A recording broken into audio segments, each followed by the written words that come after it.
మీరు తీసుకునే అదే మందులు, అదే నాణ్యమైన మందులు, కానీ సగం ధరకే. అవును, మెడ్ప్లస్ బ్రాండ్స్ పై 50 to 80% తగ్గింపు.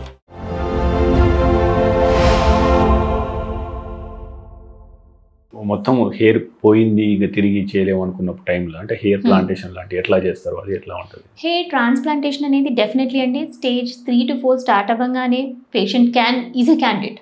కానీ పేషెంట్ ఎక్స్పెక్టేషన్స్ కొంతమందికి అనుకుంటారు, నాకు ఇప్పుడు ఉన్న స్టేజ్లో నాకు ఉంటే చాలు మేడం, నాకు ఇంకా ఫర్దర్ హెయిర్ ఏం అక్కర్లేదు, నేను ఇంకా పెరగకుండా ఉంది అనుకుంటే మనం ఇందాక మాట్లాడుకున్నట్టు డెఫినెట్లీ మెడికల్ ట్రీట్మెంట్తో మేనేజ్ చేయొచ్చు. కానీ నాకు లేదు, ముందులాగా మంచి డెన్సిటీ ఉండాలి, హెయిర్ లైన్ ఇంకా ముందుకు ఉండాలి అలా అనుకున్నప్పుడు పేషెంట్కి డెఫినెట్లీ హెయిర్ ట్రాన్స్ప్లాంట్ అనేది ఆ స్టేజ్లో కూడా ఆప్ట్ చేసుకోవచ్చండి.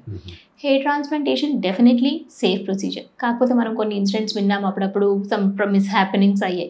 అవి ఎందుకు అవుతాయి అంటే ఫస్ట్ థింగ్ అనస్థీషియా, అంటే ఇంజెక్షన్ అనస్థీషియా ఇవ్వాలి హెయిర్ పికప్ చేసుకోవడానికి. మనము ఈ మార్జిన్స్ అంతా మొత్తం ఈ బార్డర్ నుంచి ఇక్కడ నుంచి స్టార్ట్ చేసి ఇక్కడ అంతా నమ్మింగ్ ఇంజెక్షన్ ఇస్తాం.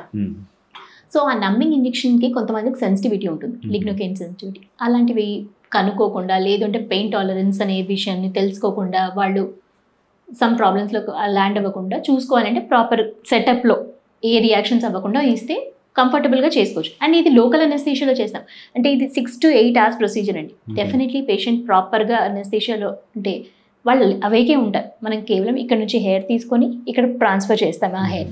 లేదు పేషెంట్కి ఇక్కడ తక్కువ ఉన్నాయి అనుకోండి, వాళ్ళ బియర్డ్ హెయిర్ని, బాడీ హెయిర్ని కూడా వాడుకొని మనం ట్రాన్స్ప్లాంట్ అనేది చేసుకోవచ్చు.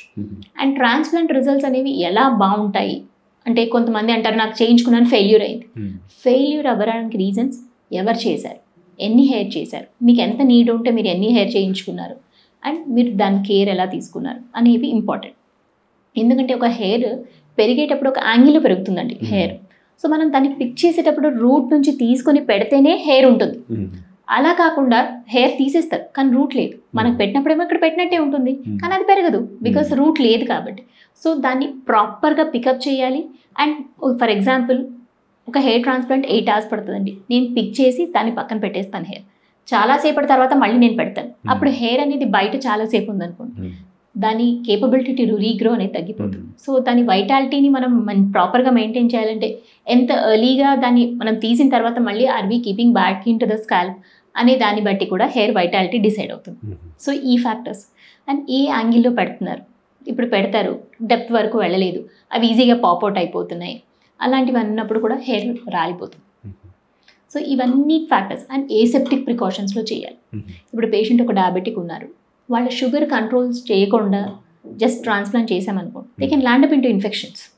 సో దానివల్ల సెకండరీ కాంప్లికేషన్స్ వస్తాయి, ఇన్ఫెక్షన్స్ వస్తాయి, హెయిర్ అనేది ఉండదు, పెట్టిన హెయిర్ కూడా ఇన్ఫెక్ట్ అయిపోయి పడిపోవడం అలాంటివి ఉంటాయి.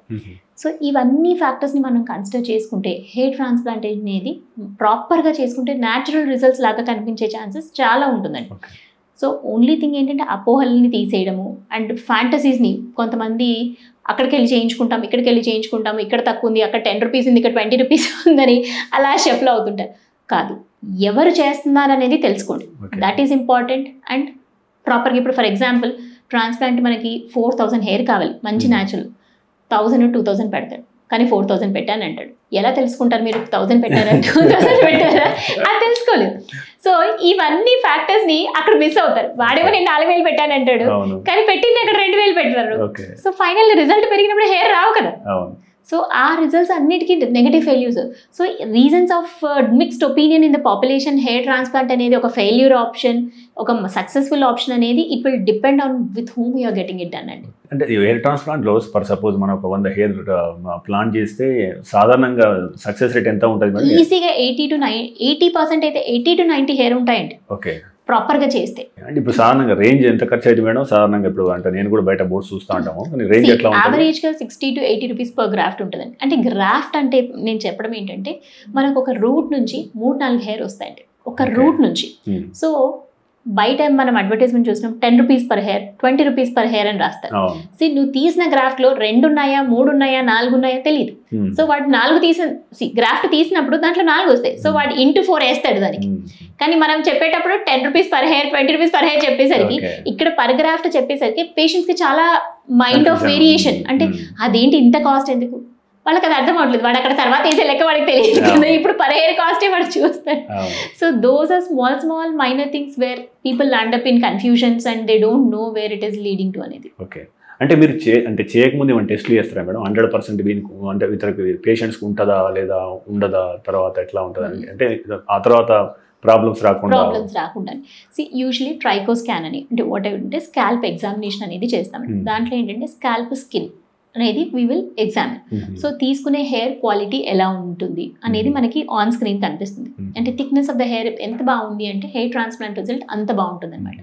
సో అక్కడ మనం ట్రైకో స్కాన్లో క్వాలిటీ ఆఫ్ ద హెయిర్ని అసెస్ చేస్తాం. అండ్ ట్రాన్స్ప్లాంట్ చేసే ఏరియా, సో మనం చేసే ఏరియాని కూడా మనం ఎగ్జామిన్ చేస్తాం. ఎందుకంటే కొంతమంది వీ హ్యావ్ సీన్ పేషెంట్స్ ఎక్కడో చేయించుకొని మన దగ్గరకు వచ్చి హెయిర్ పెరగట్లేదు అని. ఎందుకంటే వాళ్ళకి అదర్ ప్రాబ్లమ్స్ అంటే ఇందాక నేను చెప్పినట్టు అలోపేషియా ఏరేటా కానీ, లైకెన్ ప్లానోపైలారిస్ కానీ, ఆర్ డయాబెటిక్ అన్కంట్రోల్ ఉండడం కానీ, ఇలాంటి అదర్ కాంప్లికేషన్స్ ఉన్నప్పుడు హెయిర్ అనేది టేకప్ అవ్వదు. అండ్ వీళ్ళకి మనం ట్రాన్స్ప్లాంట్ చేయకూడదా? అలా కాదు, ట్రాన్స్ప్లాంట్ డెఫినెట్లీ ఈ గ్రూప్లో కూడా చేయొచ్చు. కానీ వాళ్ళ జబ్ అనేది యాక్టివిటీ కంట్రోల్ అయ్యి పెరగకుండా అట్లీస్ట్ 1 year అన్న వాళ్ళ ప్రాబ్లం పెరగకుండా ఉంటే మనం ట్రాన్స్ప్లాంటేషన్కి తీసుకోవచ్చు అనమాట. సో వాళ్ళకి మనం ముందు కౌన్సిల్ చేయాలి, మీకు ఏమైనా ఇలాంటి ప్రాబ్లమ్స్ ఉన్నాయంటే మీ ఛాన్సెస్ ఆఫ్ గ్రాఫ్స్ అప్టేక్ అనేది తక్కువ ఉంటుందండి. ప్రాబబ్లీ అందరిలో 80 to 90 ఉంటే మీకు 60 to 70 వరకే హెయిర్ రావచ్చు అనేది. ఆర్ సమ్టైమ్స్ స్కార్స్ చిన్నగా ఉన్నప్పుడు ఏదైనా దెబ్బలు తగిలి లేదంటే బర్న్స్ తర్వాత కానీ, యాక్సిడెంట్స్ తర్వాత కానీ స్కార్స్ లాంటివి తల్లో ఫామ్ అవుతాయి. సో మొత్తం హెయిర్లో కాకుండా కొన్ని చోట్ల స్కార్ ఉంటుంది తల్లో, అలాంటి ప్లేసెస్లో కూడా అప్టేక్ అనేది తక్కువ ఉంటుంది. సో ఇవన్నీ పేషెంట్కి ప్రాపర్గా ముందు మనం కౌన్సిల్ చేసుకుంటే తర్వాత వాళ్ళకి ఇష్యూస్ ఉండదండి.